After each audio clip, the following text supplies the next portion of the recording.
Basil and I were both in Athens. We had come, like streams of a river, from the same source in our native land, had separated from each other in pursuit of learning, and were now united again, as if by plan, for God so arranged it. I was not alone at the time in my regard for my friend, the great Basil. I knew his irreproachable conduct and the maturity and wisdom of his conversation. I sought to persuade others to whom he was less well known to have the same regard for him. Many fell immediately under his spell, for they had already heard of him by reputation and hearsay. What was the outcome? Almost alone of those who had come to Athens to study, he was exempted from the customary ceremonies of initiation, for he was held in higher honor than his status as a first-year student seemed to warrant. Such was the prelude of our friendship, the kindling of that flame that was to bind us together.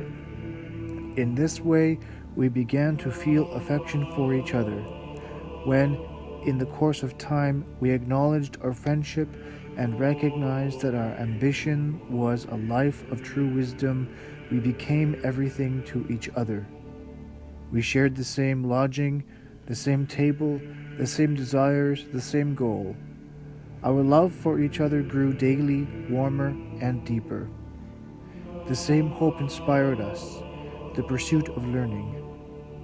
This is an ambition especially subject to envy. Yet between us there was no envy. On the contrary, we made capital out of our rivalry. Our rivalry consisted not in seeking the first place for oneself, but in yielding it to the other, for we each looked on each other's success as his own. We seemed to be two bodies with a single spirit, though we cannot believe those who claim that everything is contained in everything, yet you must believe that in our case each of us was in the other and with the other. Our single object and ambition was virtue, and a life of hope in the blessings that are to come. We wanted to withdraw from this world before we departed from it. With this end in view, we ordered our lives and all our actions. We followed the guidance of God's law and spurred each other to virtue. If it is not too boastful to say, we found in each other a standard and a rule for discerning right from wrong.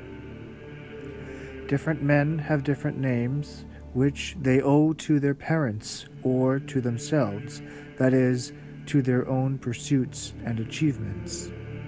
But our great pursuit, the great name we wanted, was to be Christians, to be called Christians.